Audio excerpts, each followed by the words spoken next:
Vamos a empezar, que se vayan nomás incorporando posteriormente. Lourdes. Sí, oficialmente buenas noches. Gracias por estar con nosotros en este tercer encuentro, nuestro tercer webinar, que forma parte de un ciclo de encuentros que denominamos Salud y Bienestar en Pandemia. Hay una frase de el hombre es él y sus circunstancias, decía Ortega y Gasset.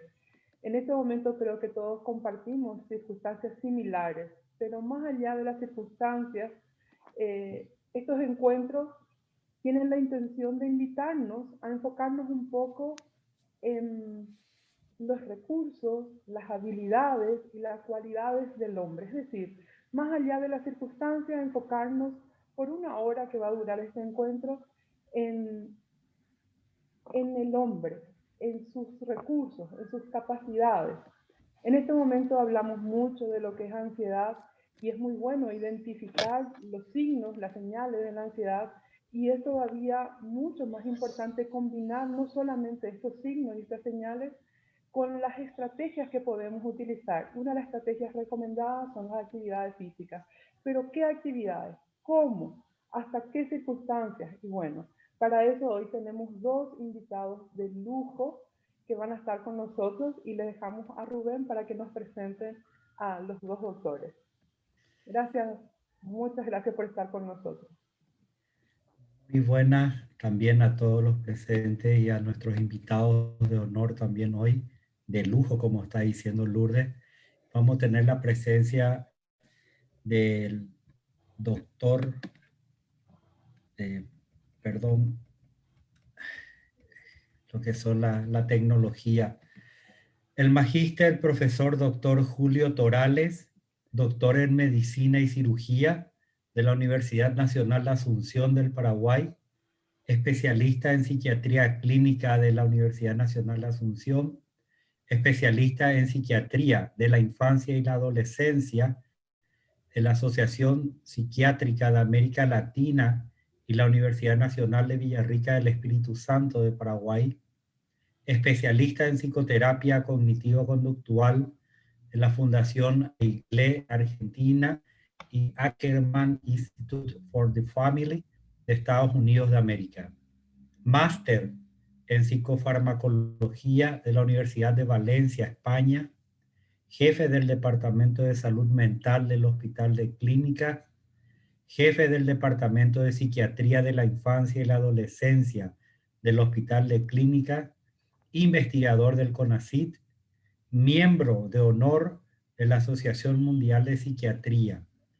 También vamos a contar con el licenciado Marcos Almirón, muy buenas noches también, licenciado en Kinesiología y Fisioterapia de la Universidad Nacional de Asunción del Paraguay, especialista en Kinesiología General de la Universidad Nacional de Asunción, experto en diagnóstico fisioterápico de la Universidad de Barcelona, España, y auxiliar de la enseñanza de Kinesiterapia 1 y de Metodología de Investigación en la Universidad Nacional de Asunción.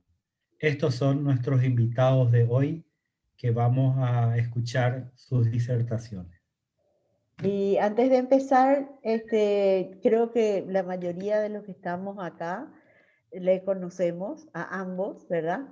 Ya son nuestros profes, nuestros amigos, nuestros mentores, nuestros quienes siempre están con nosotros en la universidad para nuestros alumnos, y en este momento tiene una doble significación o más que doble significación, porque no solamente está a nivel interno de la universidad, sino que para la gente, para toda la gente que tenga interés en este tema. O sea que estamos abiertos ahora para el público en general, y entonces para los que no son de la universidad, bienvenidos nuevamente, porque estoy viendo varios nombres de gente que no son ni alumnos ni docentes, sino que es gente interesada en el tema. Bueno, gracias otra vez. Bienvenidos, profes.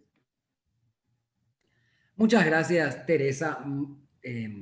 Gracias a la familia de la Universidad Columbia por invitarnos a Marcos y a mí. Somos un equipo, la dupla metodológica, como siempre yo digo, que trabajamos juntos en el día a día.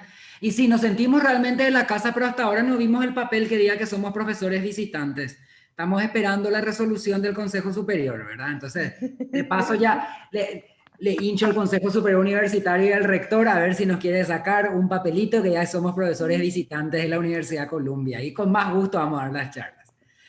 Bueno, hoy vamos a hablar entonces de algo específico que es mens sana in corpore sano, es decir, mente sana en cuerpo sano en mente sana. Porque a mí me va a tocar hablar desde la parte más aburrida del tema, que es hablar un poco sobre ansiedad, que es la ansiedad, con un lenguaje no técnico, porque pensamos que la población general que no está involucrada tanto en el mundo de la psicología, de la psiquiatría y de la medicina, se van a poder beneficiar de esta charla. Y luego el licenciado Almirón va a hablarnos específicamente de qué intervenciones de tipo físico podemos realizar para el manejo de la ansiedad. Yo igual voy a comentar que hay otros tipos de tratamientos, pero hoy el enfoque no va a basarse en la psicoterapia y no se va a basar en los fármacos. Vamos a irnos directamente al enfoque de la actividad física para manejo de ansiedad. Entonces, muchas gracias por la presentación y por permitirnos a Marcos y a mí estar con ustedes hoy. Y como me presentaron, soy Julio Torales, docente de la Universidad Nacional de Asunción e investigador del Consejo Nacional de Ciencia y Tecnología. Vamos a hablar entonces de la ansiedad y sus trastornos. Ya comencé a compartir pantalla, ¿me pueden confirmar si se ve a pantalla completa? Perfecto. Sí, fantástico. Los trastornos de ansiedad son el problema de salud mental más prevalente, que quiere decir eso, más frecuente a nivel mundial, y se asocian con un marcado distrés, con una marcada disfunción, con una marcada dificultad y alteración funcional en múltiples dominios o en múltiples áreas de nuestra vida cotidiana. En los Estados Unidos afectan al 18,1% de los adultos en población general, mientras que acá en Paraguay afectan al 14,25%. Es decir, casi el 15% de paraguayos y paraguayas de la población general tiene ansiedad que clínicamente puede ya ser considerada como un trastorno. Se estima que aparte de causar mucho daño psicológico y físico, porque la ansiedad se somatiza también, y un daño a la salud tremendo, tiene un coste enorme para los sistemas de salud de todo el mundo, afectando aproximadamente, insumiendo 42.000 millones de dólares cada año, lo que equivale a un tercio del costo anual estimado que causan todos los demás trastornos mentales. Es decir, si todo lo demás nos cuesta 120.000 millones de dólares al año a nivel mundial, la inversión que se hace para tratar los trastornos mentales, casi un tercio luego de ese dinero invertido va hacia los trastornos de ansiedad, para que podamos dimensionar su frecuencia y su impacto, no solamente en la salud individual de cada uno de nosotros y nosotras, sino en la salud colectiva y en la salud pública de los estados. La ansiedad per se es una experiencia humana universal, es una emoción básica de básicas, como le quiero llamar. Y la mayoría de las veces es una respuesta normal y fisiológica ante situaciones estresantes. ¿Qué significa eso? Cuando yo voy a rendir un examen importante, los días previos, mi eje hipotálamo hipófiso adrenal, que es una serie de hormonas y una serie de glándulas a nivel corporal, se activa y libera una serie de hormonas que son el cortisol, la noradrenalina y la adrenalina. Los nombres son importantes para recordar nomás un poquito. ¿Qué hace eso? Se libera a nivel de nuestro cuerpo y hace que a nivel mental yo tenga mayor capacidad de atención, pueda concentrarme mejor, pueda focalizarme más en el estudio. Y a nivel corporal que yo esté más dispuesto a no tener mucho sueño, a estar con más energía y a poder vencer esas barreras físicas que hay antes de, por ejemplo, un evento grande como un examen. Lo mismo sale cuando tengo una situación estresante en el trabajo, cuando tengo que presentar un informe de rendimiento de mis estudiantes, cuando Teresa me hincha que no presenté mi planeamiento anual y todo ese tipo de cosas que aparecen y me generan tensión, pero esa tensión es positiva porque me hace vencer el obstáculo. Y en cosas más sencillas del día a día también aparece la ansiedad. Cuando yo me voy caminando por la calle y me sale un perro que no lo conozco, me asusto. La ansiedad se dispara en ese momento para que yo decida si enfrentarme al perro o huir. Es decir, esta emoción es básica de básicas y sin la ansiedad el ser humano se hubiera extinto ya hace muchos siglos atrás. Pero ojo, cuando esta alarma de incendios que tenemos se vuelve hiperactiva y se mantiene activada todo el tiempo, y esas hormonas que se liberaron para que yo pueda enfrentar las situaciones difíciles del día a día se mantienen elevadas, la ansiedad entonces se vuelve patológica. ¿Cuándo se vuelve patológica? Cuando hay un exceso, es decir, es el nivel de ansiedad desproporcionado con respecto a la circunstancia. Me dicen que mañana yo tengo que despertarme a las 7 de la mañana en vez de a las 8 y yo no puedo dormir de la ansiedad que me genera esa situación. Realmente ahí me parece que es desproporcionada la ansiedad o el miedo que estoy sintiendo por una hora de diferencia. Intensidad, ¿qué tan marcado es el nivel de disfunción que le genera a la persona? Es decir, ¿realmente me paraliza esa ansiedad en vez de que me permita enfrentarme a la situación? Duración, persiste más en el tiempo que lo esperado usualmente para tal situación. Por ejemplo, tengo mi examen el lunes, me estoy ansioso varios días antes, pero luego de haber rendido, no importa ya cómo salió, si rendí bien o rendí mal, pero parece que me saqué una mochila de encima. En las personas con una ansiedad ya patológica, ya como considerada ya una enfermedad, parece que nunca esa mochila uno se la quita de encima, a pesar de que el estímulo ha desaparecido. Y alteración funcional, es decir, produce realmente alteración en mi día a día, en mis funciones sociales, en mi capacidad de relacionamiento, en mi trabajo, en mi función académica, en mi acceso a la salud o en mis funciones cotidianas. Cuando nos hacemos esas preguntas y si en alguno de los casos respondemos sí, la ansiedad ya puede ser considerada patológica y no adaptativa, es decir, no parte de nuestro día a día. Entonces, para resumir, la ansiedad se vuelve patológica ¿cuándo? ¿Cuándo se vuelve patológica la ansiedad? Y básicamente cuando es de mayor intensidad y o duración que lo usualmente esperado dada las circunstancias de su inicio, es decir, tendría que desaparecer luego de que el estímulo haya desaparecido. Cuando me conduce realmente a una discapacidad para hacer mis actividades diarias. El ansioso vive en el futuro. A los seres humanos nos encanta intentar controlar el futuro, pero realmente no podemos hacer eso. Podemos prepararnos para el futuro, pero no vivir en el futuro. Y a los ansiosos, me incluyo, nos gusta pensar qué es lo que vamos a hacer el sábado. Bueno, ¿a qué hora vamos a encontrarnos? Y si llueve, ¿qué va a pasar? Seguro Marcos se está riendo, no le estoy viendo ahí porque él, como uno de mis amigos más cercanos, sabe que soy así mismo, ansioso de cepa pura. Hasta ahora no me generó disfunción, entonces no cumplo con todos los criterios, ¿verdad? Acá está el paciente que niega su patología, ¿verdad? Las actividades de la vida diaria son interrumpidas por esa sensación de ansiedad y por evitar ciertas situaciones u objetos en un intento de disminuir la ansiedad. Si a mí lo que me daba ansiedad era irme a la universidad, empiezo a dejar de asistir, empiezo a faltar, tengo ausentismo laboral. Si a mí lo que me daba ansiedad era ir a una reunión de trabajo o reunirme con un jefe en particular, dejo de asistir, siempre invento una excusa para no asistir y entonces empiezo a tener conductas evitativas de lo que me genera ansiedad. Y también, mens sana in corpore sano, la ansiedad se acompaña de síntomas físicos intensos, floridos, y que muchas veces no se pueden explicar.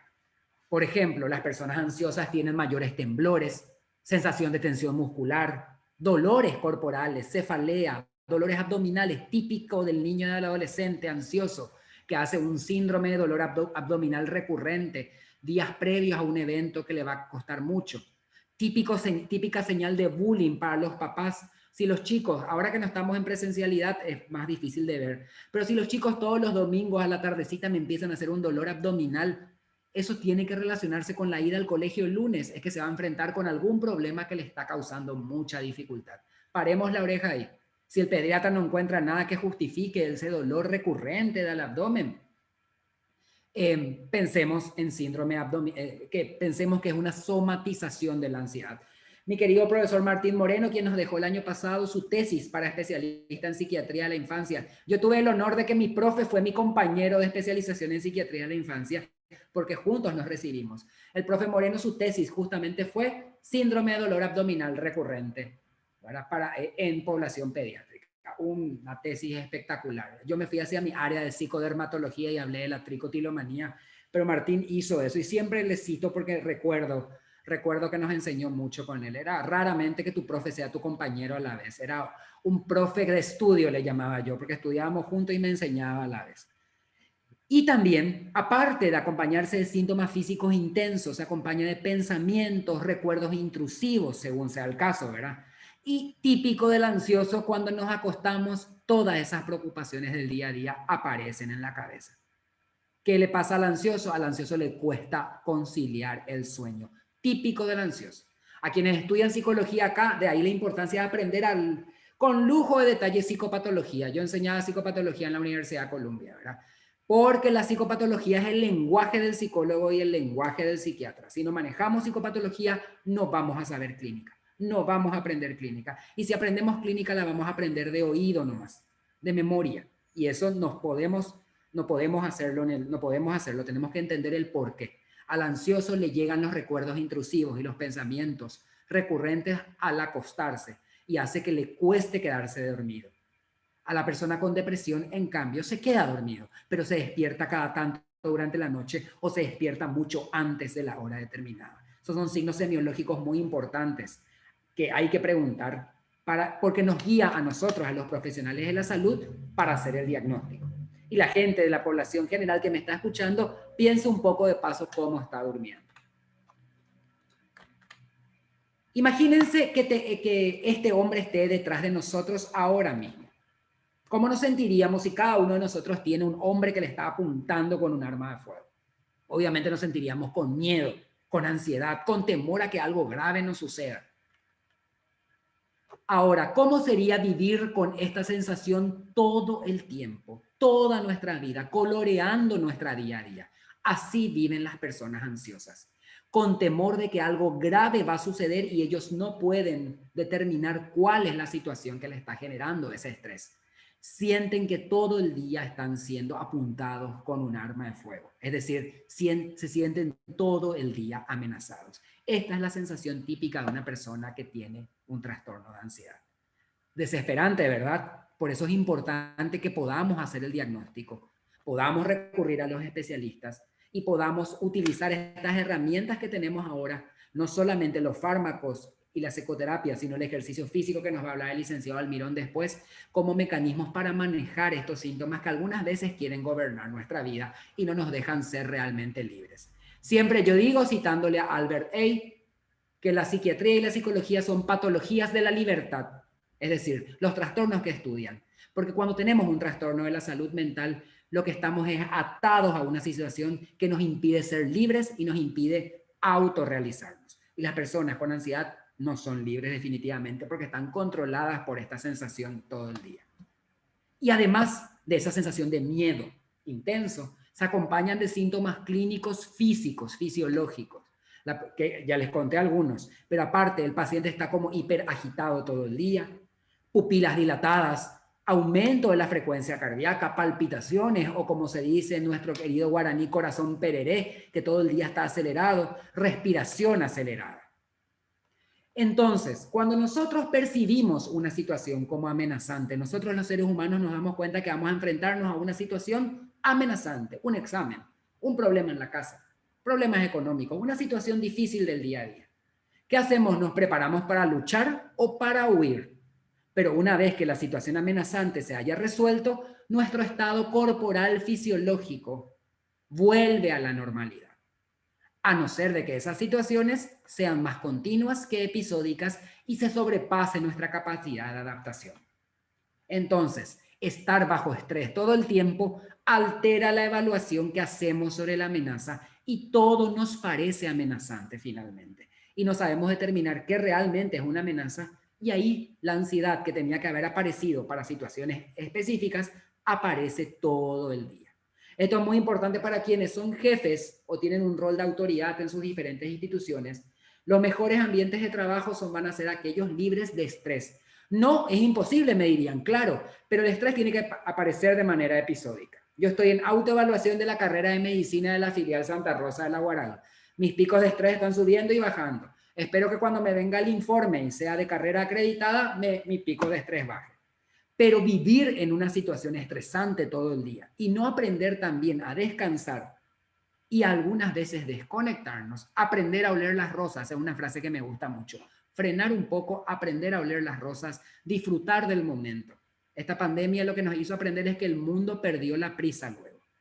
Nada era tan importante había sido. Y muchas reuniones se podían haber solucionado con un email. Había sido. Pero nos reuníamos. Los humanos nos encanta la reunionitis crónica, ¿verdad? Por la pandemia vino. Sí, hay algo positivo de la pandemia, es que evitó tantas reuniones innecesarias muchas veces de trabajo que se podían solucionar con un email. Si no paramos y estamos todo el día bajo estrés, nuestro cerebro percibe que todo es amenazante y de esa manera la ansiedad, que tendría que haber sido adaptativa, se vuelve patológica. Esa alarma de incendios. Nuestra respuesta ansiosa se activa cuando el cerebro percibe que hay un peligro, pero desafortunadamente en algunas personas ese sistema de alarma está un poco más sobreactivado que a otras. Entonces la alarma se prende por cualquier situación que a la mayoría de las personas no le generaría nada. Esas son las personas ansiosas. Su alarma de incendios está hiperreactiva. Aparte de las preocupaciones del día a día y de ese miedo a lo que va a pasar, a lo que puede llegar a pasar, las personas ansiosas tienen múltiples síntomas que ya es función del psicólogo y del psiquiatra encontrar en la consulta para configurar un diagnóstico. Nerviosismo, agitación o tensión, siempre sienten que están ante un peligro inminente, tienen mucho miedo o tienen miedo de que una catástrofe va a suceder, aumento de la frecuencia cardíaca, lo que les mencioné, respiración acelerada, sudoración típica de las manos, de la palma de manos, de la planta de pies, o una sudoración excesiva y no justificada por la temperatura ambiente, temblores, sensación de mucha debilidad o cansancio, un síndrome de fatiga crónica, problemas para concentrarse o para pensar en otra cosa que no sea la preocupación del día a día, problemas para conciliar el sueño, lo que les mencioné, múltiples problemas gastrointestinales, diarrea, dolor abdominal, ese síndrome de dolor abdominal recurrente, dificultades para controlar las preocupaciones. Hay una palabra que me gusta mucho, rumiación. ¿Qué hacen los animales, principalmente los herbívoros, las vacas? Comen todo muy rápido porque su instinto les hace comer rápido porque si se acaba el alimento, guardan todo en uno de sus 4 estómagos, luego se sientan y empiezan a regurgitar la comida y empiezan a volver a masticar la comida, rumian la comida. Las personas ansiosas, el pensamiento que les está preocupando aparece una y otra vez, una y otra vez, una y otra vez, y hay una imposibilidad de controlar. Eso se basa eso tiene una base biológica, solamente para conocer el nombre, porque me gusta como yo hago neurobiología en el día a día, es el circuito córtico talámico estriado cortical. Y empieza en la corteza cerebral y se va al medio del cerebro y vuelve, y se vuelve, y reverbera el pensamiento ahí. Y ahí lo que tenemos que entrar con la psicoterapia, los fármacos, el ejercicio físico para romper ese círculo de reverberación. Y también los pacientes con ansiedad, o las personas con ansiedad, mejor dicho, tienden a evitar las situaciones que le generan estrés.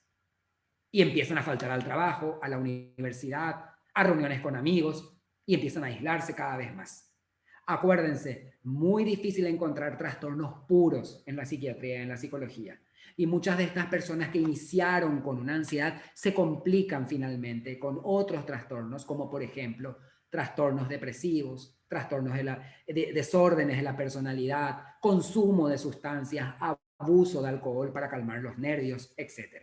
Entonces, mientras más rápido lleguemos al diagnóstico, más rápido haremos las intervenciones terapéuticas para corregir. Entonces, la ansiedad realmente nos afecta a todas las esferas de nuestra vida.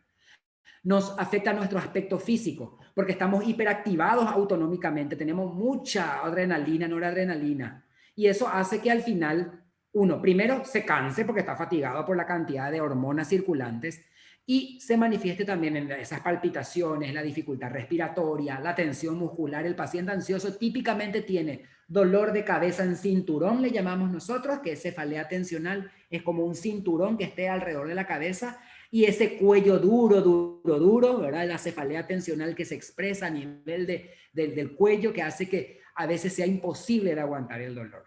Malestar gastrointestinal, dolor a nivel del pecho, muchas veces parece un infarto lo que está sufriendo la persona y realmente es una crisis de ansiedad en ese momento. Mucha sudoración y temblores. En el dominio afectivo, nuestra área afectiva, la ansiedad genera malestar, terror, miedo, pánico. En el dominio cognitivo, nuestra capacidad de cognición y de inteligencia, nos genera preocupación, aprehensión, desahucio, pensamientos sobre amenazas, ya sea físicas, sociales o emocionales. Y en el dominio de nuestra conducta también afectan, empezamos a tener conductas que lo que intentan es disminuir ese distrés asociado a la amenaza que tenemos. ¿Y qué es lo que hacemos? Empezamos a evitar situaciones que normalmente no tendríamos que evitar, porque no puedo evitar ir mal trabajo porque es lo que hago, lo que me gusta, o lo que hago porque necesito comer y necesito vestirme y necesito tener salud, pero empiezo a evitar situaciones que me generarían ansiedad. Y con eso se complica mi mente, se complica mi cuerpo, se complican mis emociones y se complica mi conducta. Múltiples trastornos de ansiedad hay, pero solamente quiero que recuerden los más prevalentes y más frecuentes en la población general. Actualmente se piensa que 1 de cada 4 individuos cumple criterios de al menos un trastorno de ansiedad. Si ahora decimos que hay 113 participantes dentro de esta sala, 1 de cada 4 individuos, o sea que sería acá más o menos 4 de cada 10 individuos tiene trastorno de ansiedad. O algún criterio más o menos para poder mirar. Ojo, es muy frecuente. Y afecta principalmente esa franja etaria entre los 20 y 40 años de edad. Esa época donde uno se empieza a independizar, sale de la casa, empieza a trabajar, empieza a ir a la universidad, se casa, empieza a tener un primer empleo bien pagado, ¿verdad? Afecta a todos los rangos etarios, desde los preescolares hasta los adultos mayores, pero afecta principalmente a esa población económicamente activa, que está adulto joven. Realmente acá digo que la OMS luego va a cambiar y va a decir que la adolescencia es hasta los 22 años y hasta los 55 se va a considerar adulto joven, gente. Entonces vamos a estar muy contentos, ¿verdad? Ojalá que la OMS saque pronto esa nueva clasificación, ¿verdad? Entonces, pero es entre los 20 a 40 años de edad. Y la media de inicio es generalmente a los 25. Las mujeres se ven más afectadas que los hombres. Por cada 2 mujeres afectadas hay un varón. Pero acá quiero que tomemos con pinza este dato epidemiológico, porque realmente si bien hay una predisposición biológica de las mujeres, muchas veces las series se ven contaminadas. ¿Contaminadas en qué sentido? Por el hecho de que las mujeres consultan más, principalmente en países como el nuestro, donde estar enfermo y ser hombre luego es una afrenta a la masculinidad. Una afrenta, y encima estar enfermo, tener un trastorno mental, otra afrenta a la masculinidad. A todos los varones presentes que me están escuchando, la masculinidad no se mide por ese tipo de actitudes, se mide por qué tan buenos ciudadanos y respetuosos de las mujeres somos. Por eso se mide la masculinidad. Cómo nos vestimos, cómo hablamos y cómo somos, no mide nuestra masculinidad. Y mucho menos pedir ayuda cuando estamos enfermos. Siempre digo, cuando voy a consultorio y veo sentadas 5 mujeres y un varón en mi sala de espera, para mí el varón es una urgencia. Realmente en un país como el nuestro, donde le cuesta mucho al hombre, principalmente al hombre heterosexual, aceptar que necesita ayuda. Y ni qué decir cuando estamos hablando de un trastorno mental. Entonces, tomemos esos datos epidemiológicos con pinzas. Si bien sí es más frecuente en mujeres, tal vez la relación no sea tanto de 2 a 1, sino que sea de 1 a 0,8 más o menos, por ejemplo, porque realmente las mujeres son las que consultan más. Se acompaña de mucha morbilidad. ¿Qué significa eso? Que causa realmente enfermedad y muchos casos son crónicos y resistentes al tratamiento.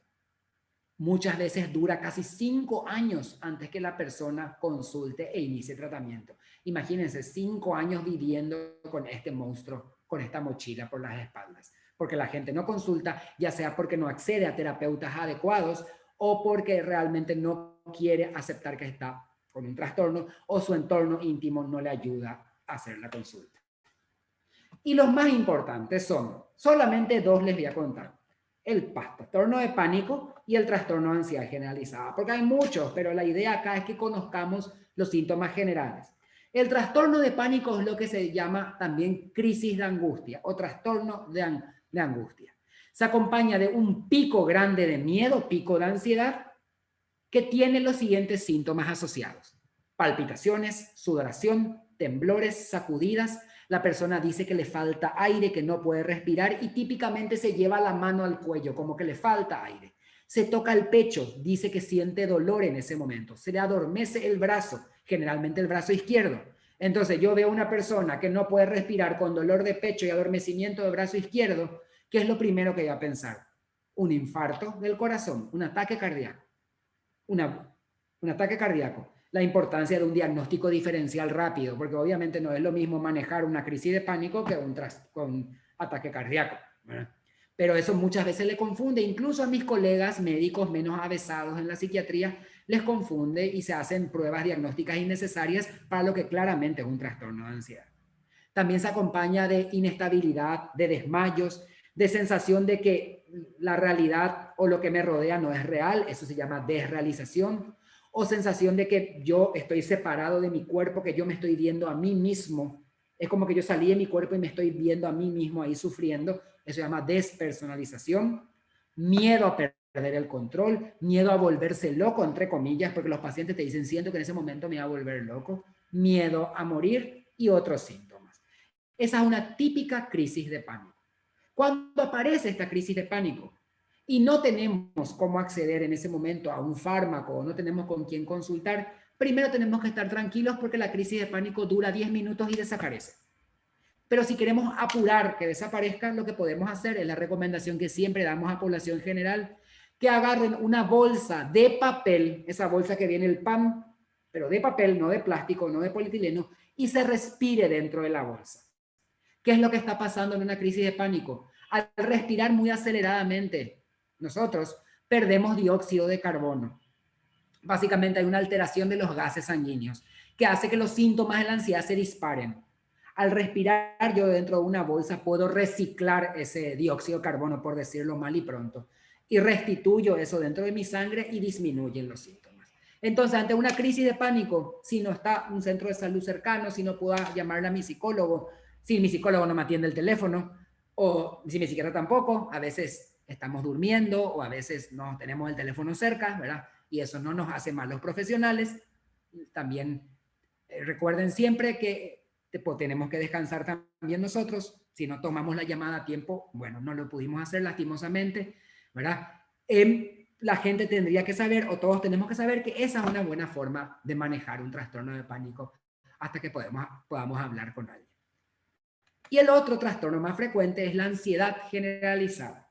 Acá no hay una crisis de ansiedad como en el pánico, sino que la ansiedad se mantiene durante todo el día. Es un estado crónico de ansiedad, preocupación por diversas actividades. La persona con ansiedad generalizada está preocupada si va a llover el sábado y no va a tener paraguas, si mañana qué va a comer y si prepara esa comida y si no le gusta, ¿qué va a pasar? ¿Qué va a pasar dentro de un año si la pandemia sigue y no tiene trabajo? ¿Y qué va a pasar pasado mañana si es que no puede atender el teléfono en el caso que le llame alguien para ofrecerle un trabajo?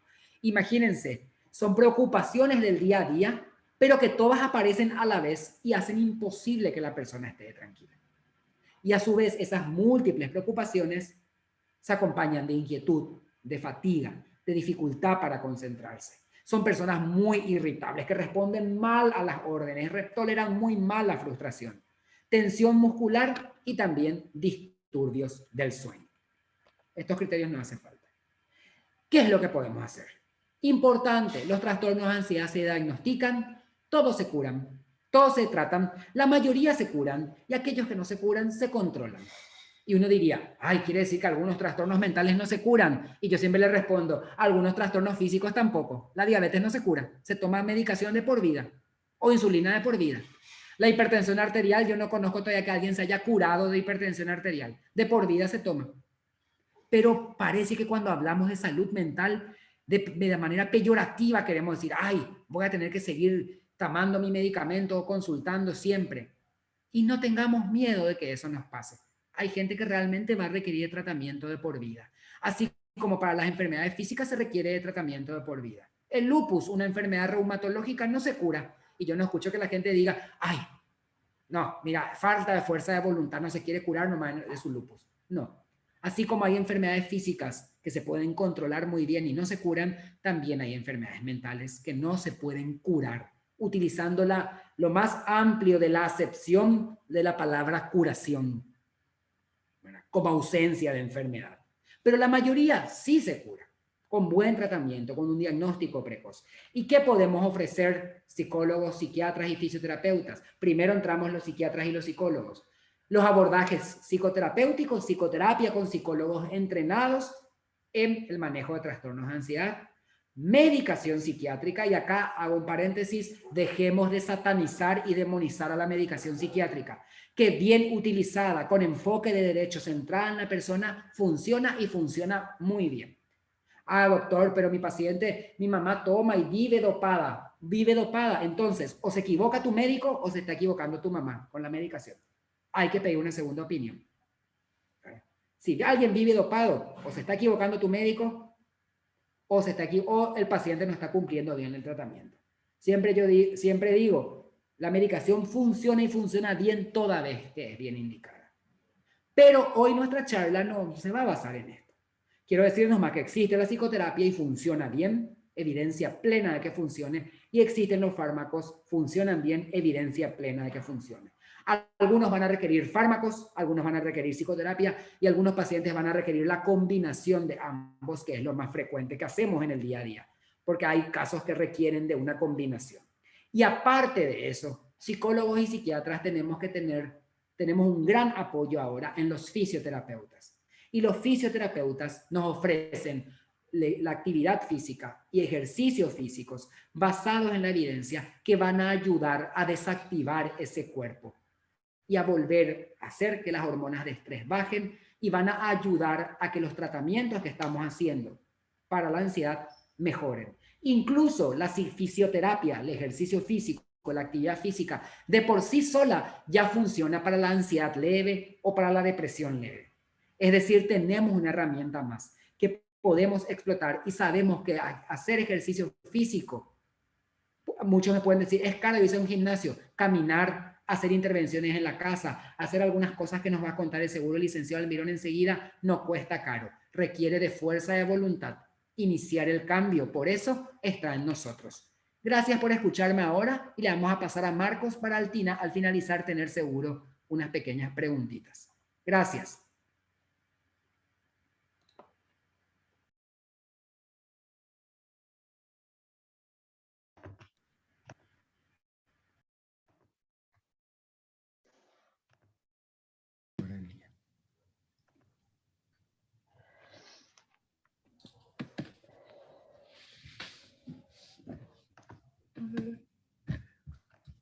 Perdón, Julio.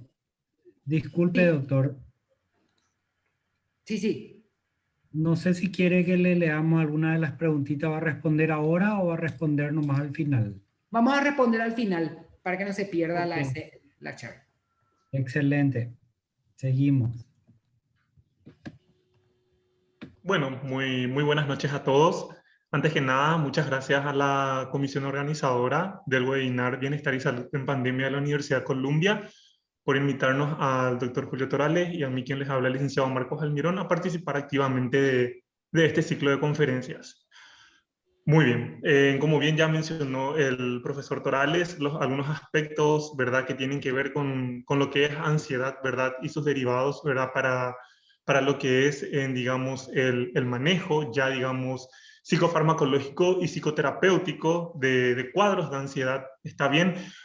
Desde mi rol como fisioterapeuta, les voy a hablar y vamos a estar conversando un poquito sobre cuál sería el rol de la actividad física, justamente para el manejo de la ansiedad y también para otros trastornos mentales, ¿verdad? Porque si bien hay una fuerte evidencia científica que habla que el ejercicio físico bien educado, bien guiado y bien sistematizado tiene una evidencia sólida, como bien dijo el profesor Torales, por ejemplo, en monoterapia para lo que es una depresión leve, pero sin embargo para muchos otros trastornos mentales, ya digamos como un tratamiento adyuvante, ¿sí? Ya muchos hablamos, ya previamente estuvimos conversando, ya todos tenemos conocimiento de lo que es vivir en pandemia, ¿sí? Ya muchos de nosotros habremos estado aislados de forma preventiva, ya muchos habremos padecido del COVID-19, ¿sí? o algunos familiares. Entonces finalmente ahí nosotros empezamos a entrar en un circuito de lo que es un proceso de ansiedad. Está bien, como bien dijo el profesor, ya es, digamos, tener ansiedad de por sí es una característica clínica normal y fisiológica ante cualquier factor estresante a la cual habitualmente podemos estar expuestos, y qué grado de poder expresarlo a través de esta problemática en salud pública en la cual ahora estamos atravesando, ¿sí? Sin embargo, ya cuando eso se transforma en un trastorno es como que es un poquito más difícil y más complicado. Tal vez los psiquiatras y los psicólogos van a poder expresar mucho mejor esa parte, ¿sí? Está bien. Entonces, ¿cuál sería el rol del ejercicio físico para el manejo de lo que es la ansiedad? Está bien. Previamente tenemos que saber, y que prácticamente todos sabemos, que justamente los beneficios que por ahí trae realizar ejercicio físico de forma regular tiene intervención a nivel cardíaco, ¿sí? Es decir, fortalece de una mejor manera el ritmo cardíaco, el corazón lo hace más fuerte para poder, digamos, poder expulsar de una forma correcta la sangre y poder, digamos, distribuirlo a lo que es el sistema cardiopulmonar y también músculo esquelético. ¿Está bien?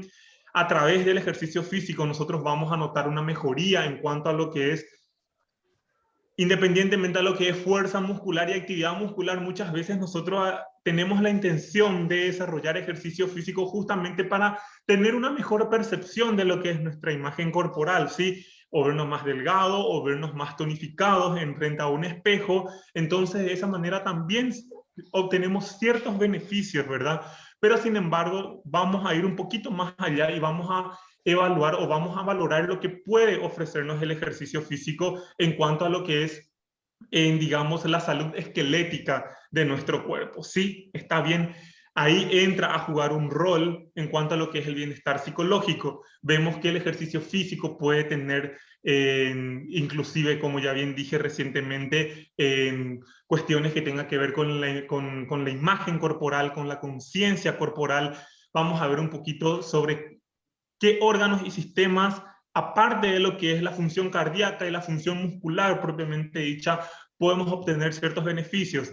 Para nosotros tener un bienestar psicológico, previamente tuvo que haber tenido resultados el ejercicio físico a nivel de las funciones cerebrales, por un lado el sistema nervioso central, por otro lado el sistema nervioso autónomo, que justamente sobre el sistema nervioso autónomo, que es el órgano que se encarga de regular ciertas cuestiones que están muy ligadas con las emociones, que están muy ligadas con cuestiones o factores que tengan que ver o que le exponen a un sujeto, a la persona en alerta, ¿sí? En alerta cotidiana, ¿sí? Vamos a ver que dentro de lo que es el sistema nervioso autónomo mejora, digamos, pues, sustancialmente en patrones de sueño. Las respiraciones, como bien dijo el doctor, están bastante aceleradas en las personas que cursan con algún cuadro de ansiedad o propiamente con un trastorno de ansiedad. Notamos que esos usuarios se encuentran, digamos, en una situación de alerta constante que meramente se vuelven patológicos de esa manera, ¿sí? Entonces, de esa manera nosotros vemos que el ejercicio físico tiene una intervención significativa para el bienestar psicológico, ¿sí? Y sobre todo, mirando y haciendo un conglomerado de todas las situaciones o de todos los beneficios clínicos, fisiológicos que pueda ofrecernos el ejercicio físico. Por supuesto, una mejora en la calidad de vida. Finalmente, a eso es a lo que apuntamos. Finalmente, por eso nosotros debemos realizar ejercicio físico de forma regular. Está bien. Y ahí es donde entramos en controversia. ¿Qué tipo de ejercicio físico probablemente sea lo ideal? ¿Sí? Nosotros, por un lado, vamos a ver un poquito si vamos a tener en cuenta lo que es el ejercicio físico. Por supuesto, vamos a ir mirando un poco desde el punto de vista de lo que es el confinamiento, ¿sí? Desde el punto de vista de lo que es ya padecer, digamos, una afección orgánica sumada a un cuadro o a una disrupción en lo que es la salud mental, ¿sí? Son una serie de situaciones que vamos a ir viendo un poco, ¿sí? Y vamos a ir desglosando para poder entender y comprender sobre todo eso. ¿Está bien? Puse estos dos ejemplos. Ya el doctor habló bastante bien sobre lo que es la ansiedad como en un cortejo semiológico normal la respuesta a un factor estresor de forma natural y fisiológica, ¿sí? O bien, por ejemplo, lo que es el trastorno de pánico, el trastorno de ansiedad generalizada, que ya es un proceso psicopatológico en la cual la persona está marcada y está situada, ¿sí? Está bien. Y si vamos a hablar de ejercicio físico, ¿puedo realizar ejercicio físico de la misma forma si yo curso con sintomatología de ansiedad o si yo curso con este corte semiológico, por ejemplo, el trastorno de pánico que está caracterizado por un trastorno de ansiedad generalizada? Pues necesariamente no vamos a poder tomar las mismas directrices para ambos casos, ¿sí? Es decir, si yo decido como fisioterapeuta prescribir o diseñar ejercicio físico para una persona con ansiedad, ¿sí? Necesariamente no va a poder ser indicada de la misma manera para una persona que cursa con un cuadro de trastorno de ansiedad generalizada, ¿sí? Vayamos a lo que es un cuadro o el afrontar a un estrés cotidiano, a un factor estresor, que es, digamos, es un proceso en el cual probablemente todas las personas de alguna u otra manera afrontamos en algún momento de nuestra vida, ¿sí? Está bien. Y ahí, por ejemplo, no hay mucha diferencia entre qué tipo de ejercicio físico puede ser el mejor indicado, porque básicamente la persona puede realizar el ejercicio físico que más le gusta, ¿sí? Yo como fisioterapeuta puedo ofrecerle un entrenamiento muscular de tipo aeróbico, pero tampoco no está mal diseñado la prescripción física desde el punto de vista anaeróbico, ¿sí? Y finalmente, ¿qué quiere decir el entrenamiento muscular aeróbico de lo que es un entrenamiento muscular anaeróbico? Que es justamente la que nos va a marcar nuestra hoja de ruta. Pues finalmente hay ciertas categorías o ciertas características que nosotros vamos a ir observando y vamos a ir teniendo en cuenta para poder diseñar, ¿sí? El ejercicio muscular aeróbico, por un lado, siempre, como bien dice su nombre, se realiza en presencia de oxígeno. Eso no quiere decir que yo, si estoy encerrado en una sala o en mi habitación o en algún gimnasio, quiera decir que eso va a ser ejercicio muscular anaeróbico, que yo voy a estar diseñando o voy a estar ejecutando de esa manera. Cuando hablamos de que se necesita la presencia del oxígeno, quiere decir la presencia de oxígeno en sangre, ¿sí? El metabolismo muscular debe de ser en presencia de oxígeno, ¿sí? Y qué es justamente lo que va a marcar esa hoja de ruta. Por un lado, qué tipo de entrenamiento deportivo, ¿sí? No muscular, qué tipo de entrenamiento deportivo va a realizar el sujeto o la persona en este caso, el tiempo en que lo va a realizar y la intensidad con la que va a realizar. Y justamente eso mismo vamos a llevar para lo que es el entrenamiento muscular anaeróbico. Pero sin embargo, el entrenamiento muscular anaeróbico, donde no hay la presencia de oxígeno en sangre, donde el metabolismo muscular no requiere de la presencia de oxígeno, quiere decir que probablemente el tipo de intensidad que nosotros vamos a ofrecerle al músculo debe ser elevado, ¿sí? Por un lado, el entrenamiento muscular aeróbico va a necesitar probablemente de un periodo de tiempo prolongado para poder realizar, pero sin embargo la intensidad con la cual se realiza la actividad física debe ser baja, ¿sí? Está bien. Sin embargo, si vamos a realizar un entrenamiento muscular anaeróbico, ¿sí? Probablemente la intensidad con la cual se realiza la actividad física debe de ser intensa, ¿sí? Debe de ser vigorosa, no así leve, pero el tiempo en el cual nosotros vamos a realizar ese entrenamiento físico debe de ser en menor tiempo, a diferencia de lo que es un entrenamiento muscular aeróbico. Pues bien, ¿qué dice la evidencia científica respecto a cuál de ambos entrenamientos físicos, de ambos entrenamientos musculares o de ambos entrenamientos que está relacionado con la actividad física tiene mejor soporte para manejar ciertas situaciones o factores estresores como la ansiedad, que habitualmente estamos probablemente cursando, a lo que es un trastorno mental propiamente dicho, ¿sí? Pues bien, la evidencia dice que si vamos a manejar un trastorno mental, propiamente dicho, vamos a iniciar con lo que es el entrenamiento aeróbico, ¿sí? Está bien. Sin embargo, sí, como bien les dije, si yo curso con un cuadro de ansiedad, normal, fisiológica, que yo puedo controlar, pues bien, ahí yo utilizo el que más me gusta, ¿sí? Está bien, es decir, cotidianamente yo puedo iniciar un entrenamiento físico con el cual yo me sienta más seguro, donde yo genere mayor placer emocional, ¿sí? Y mayor placer físico, o mejor placer físico. Pero si nosotros tenemos un familiar que ya está con un diagnóstico médico, o si vemos que cursas con ciertos cuadros característicos de todo lo que ya habló el doctor Julio Torales, pues necesariamente tenemos que hacer un previo aviso a una visita médica y a partir de ahí se va prescribiendo o diseñando mejor el entrenamiento físico. Vamos a entrar a lo que es, digamos, o vamos a ponernos en contexto de lo que es el manejo de la ansiedad de forma fisiológica. Y acá es, ¿cuál sería la actividad física ideal? ¿Sí? Y me gustó bastante este gráfico porque justamente acá demuestra que el movimiento es vida, ¿sí? Que el movimiento es salud, que el movimiento justamente, o el ejercicio físico en este caso, justamente nos va a llevar a desarrollar ciertas situaciones y nos va a prevenir de muchas afecciones que probablemente nosotros podamos zafar sin siquiera poder hacer una intervención un poco más allá que justamente vaya afectando ya a nuestro organismo y a nuestra salud mental propiamente dicho. Acá, por ejemplo, el ejercicio físico aeróbico. ¿Cuál es un tipo de ejercicio físico aeróbico? Sí. Y ejercicio físico aeróbico justamente, por ejemplo, ya incluye lo que es bailar, ¿sí? Estar en puesta en movimiento, ¿sí? El simple hecho de caminar, el simple hecho de trotar o correr, el simple hecho de andar en bici, el simple hecho de practicar algún deporte, el simple hecho de poder realizar natación. ¿Está bien? Entonces, creo que finalmente desarrollar ejercicio aeróbico de alguna u otra manera en algún momento ya hemos realizado, ¿sí? La intención de salir caminando de la casa e ir al supermercado más cercano caminando, eso es una forma de realizar ejercicio físico, ¿está bien?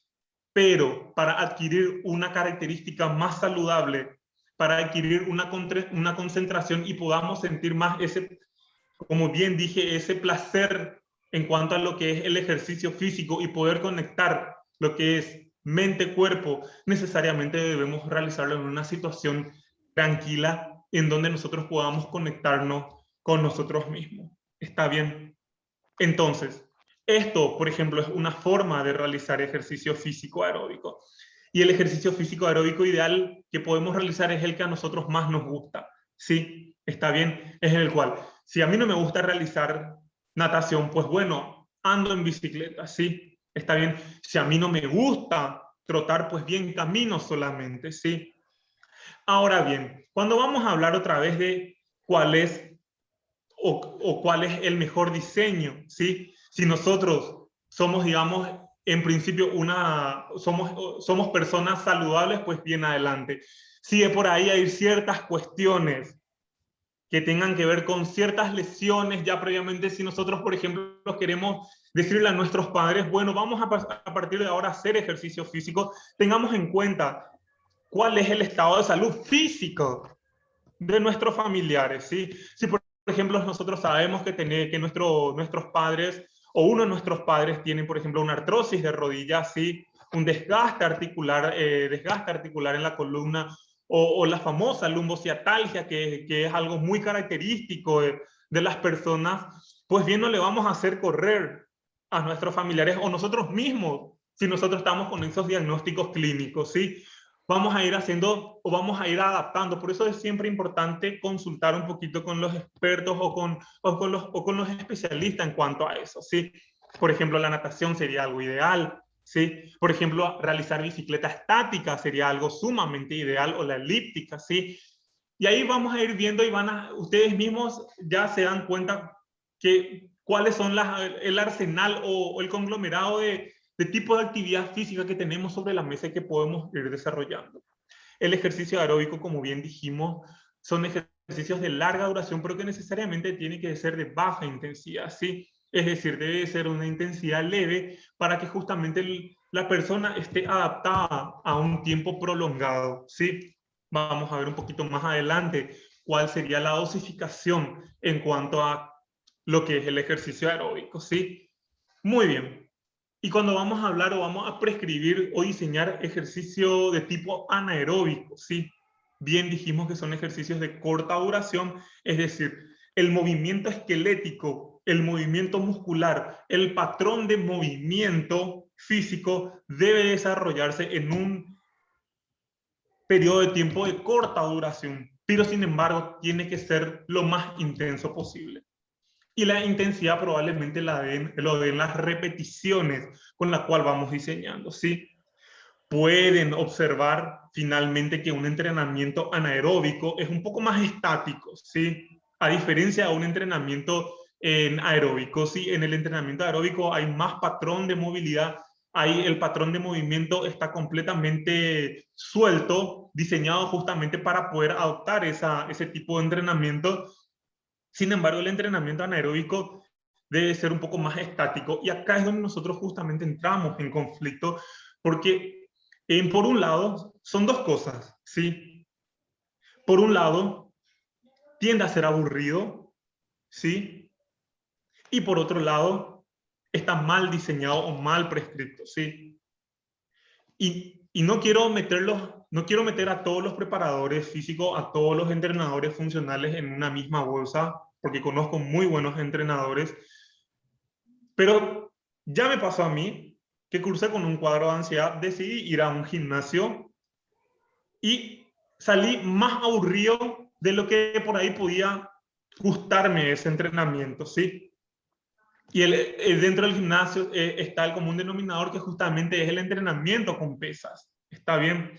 El ejercicio anaeróbico, justamente por desarrollarse sin presencia de oxígeno, tiende a generar dolor muscular, ¿sí? ¿Está bien? El metabolismo es muy escaso, entonces tiende a formarse lo que nosotros conocemos como el ácido láctico, ¿verdad? Desde el punto de vista fisiológico. Entonces hay que tener cuidado a la hora de prescribir y diseñar, ¿sí?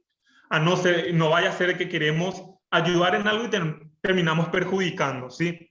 Está bien, dentro de un ejercicio anaeróbico, por ejemplo, tenemos los trabajos de circuitos que podemos realizarlos dentro de la casa, como por ejemplo son los famosos abdominales, los trabajos de plancha, los trabajos de zona media del cuerpo, ciertos trabajos que podemos ir realizando con nuestro propio cuerpo, en el gimnasio los famosos trabajos con pesas, ¿sí? Los trabajos gimnásticos, está bien. Esas son formas de hacer entrenamiento de tipo anaeróbico o ejercicio anaeróbico, ¿sí? Y es lo que por ahí siempre las personas por lo general más joven tienden a desarrollar y a realizar. ¿Está bien? Utilizo el ejercicio muscular anaeróbico, el entrenamiento muscular anaeróbico para tratar un trastorno mental o indicarle a mi familiar, porque yo sé que está con el diagnóstico de un trastorno mental, pues necesariamente no. No es una opción correcta, ¿sí? Vamos al entrenamiento muscular aeróbico, al ejercicio muscular libre, ¿sí?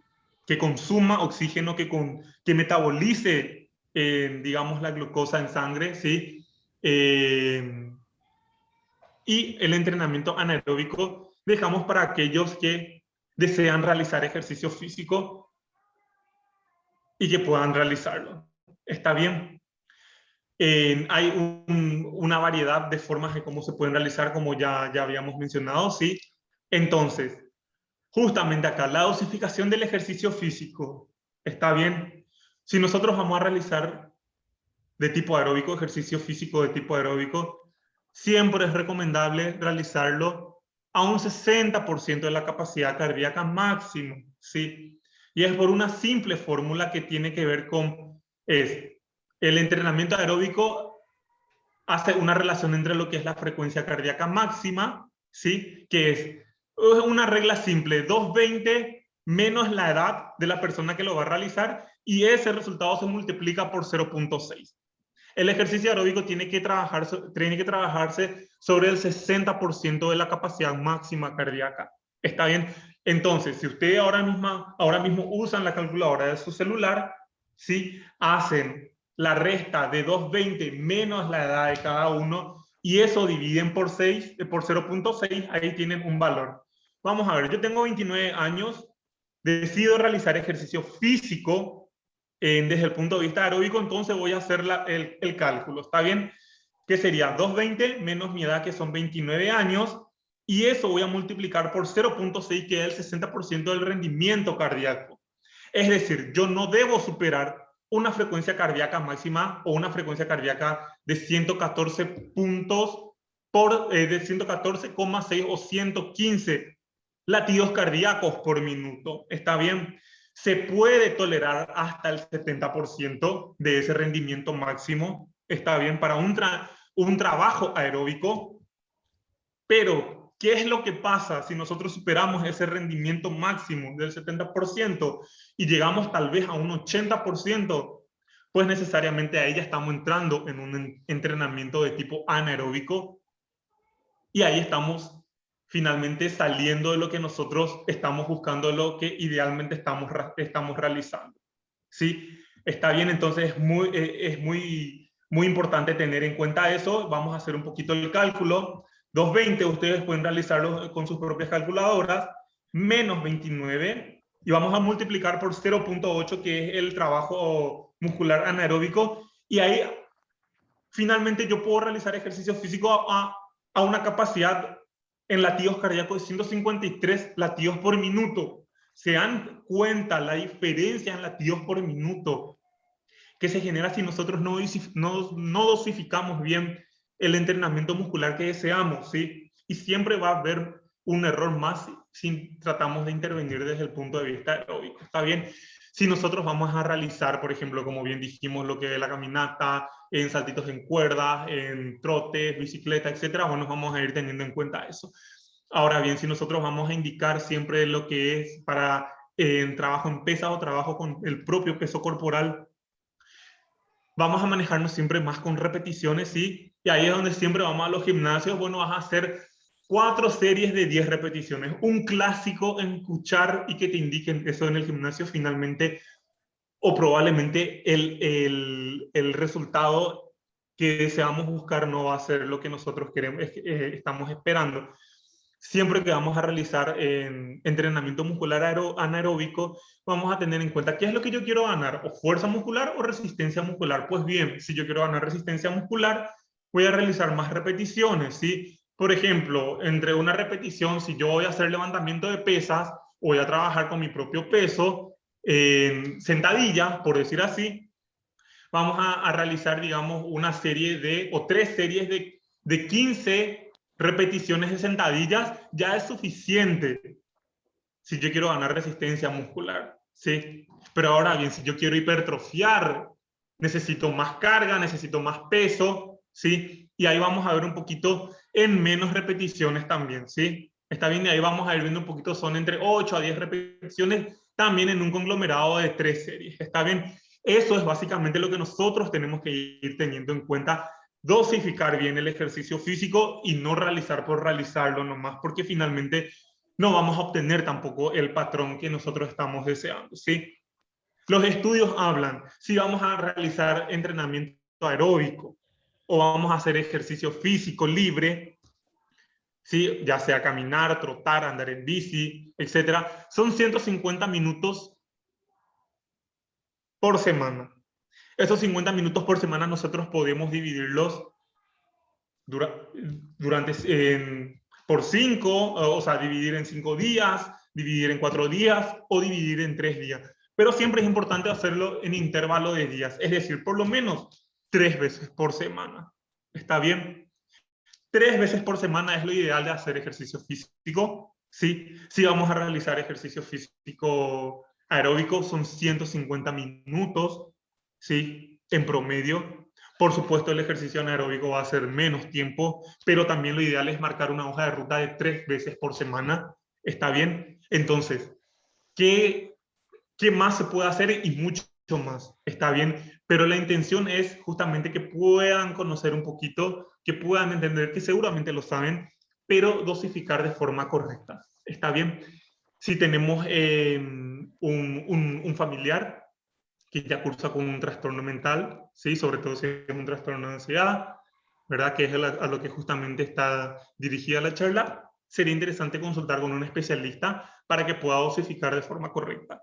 Si yo quiero realizar ejercicio físico y no tengo absolutamente nada de base, me va a venir bien el ejercicio físico aeróbico, me va a venir bien el ejercicio físico anaeróbico. Ahí el beneficio es por igual. Es lo que más me gusta. No es lo que te dice fulanita, no es lo que te dice tu primo, no es lo que te dice tu vecina. Es lo que a vos te gusta, que el beneficio, los beneficios clínicos, psicológicos y en salud es la misma. Ahora a tener un poquito más cuidado cuando hay un problema de base, ya sea físico, ya sea orgánico, ya sea de salud mental. ¿Está bien? Muy bien. Estas son las referencias bibliográficas en la cual sustentamos la información que le facilitamos. Y bueno, es por de pronto eso y estoy atento a cualquier duda, consulta o comentario que quieran realizar. Desde ya, muchas gracias.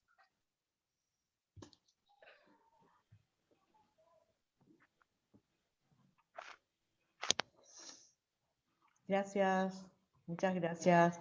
Creo que Rubén, ¿vas a poder leer los chats? Sí, puedo, sí, voy a ir leyendo. ¿Por qué la pregunta para Rubén? Porque se quedó sin luz y está conectado con su teléfono.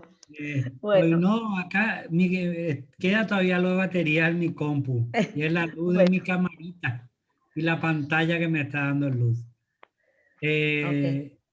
Cuando se realiza spinning, dice Marco, ¿hasta cuánto debe ser la intensidad del ritmo cardíaco? Se hace la misma fórmula seguro, ¿verdad? Totalmente, Rubén. Si nosotros vamos a realizar ese tipo de entrenamiento, justamente ahí vamos a tener en cuenta que ya es un entrenamiento de larga duración, ¿sí? Eso sería un tipo de entrenamiento muscular aeróbico, ¿sí? Y por lo general siempre vamos a ir teniendo en cuenta. Algo que me olvidé, no les dije, si nosotros vamos a estimular desde el punto de vista aeróbico, siempre es importante no sobrepasar. Probablemente después el ritmo cardíaco va a ir educándose o reeducándose al entrenamiento que nosotros estamos realizando, pero es importante no sobrepasar los límites fisiológicos para obtener el objetivo que nosotros estamos buscando, estamos deseando con con el entrenamiento que deseamos ejecutar, ¿sí? Si yo puedo caminar o si yo puedo realizar spinning solamente 5 o 10 minutos, ¿sí? En tiempo, y ya hay fatiga, ya hay cansancio, ya hay repercusión a nivel cardiorrespiratorio, pues bueno, hasta ahí llego. Después trato de ver un poco más si lo ideal es, por ejemplo, tratar de realizar 50 minutos al día, ¿sí? O 30 minutos y ahí ir desglosando otra vez en lo que respecta al resto de los días de la semana. Gracias, Marcos.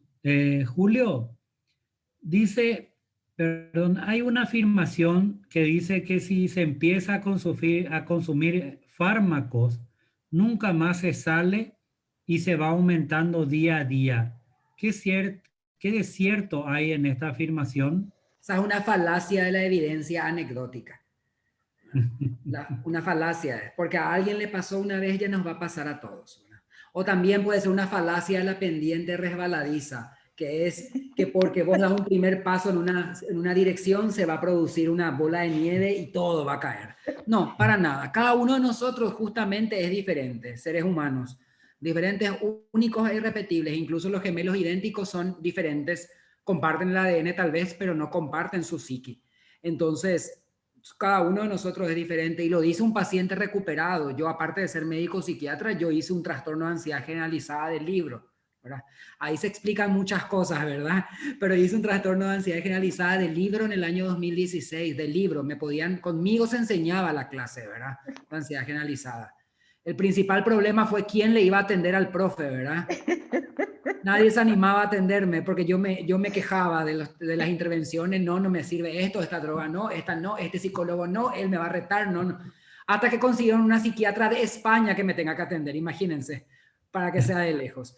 Entonces, como paciente recuperado, yo hice 9 meses de medicación, hice 6 meses de psicoterapia y bueno, me quedé no tan bien parece, ¿verdad, Teresa? Pero estoy funcional por lo menos, ¿verdad?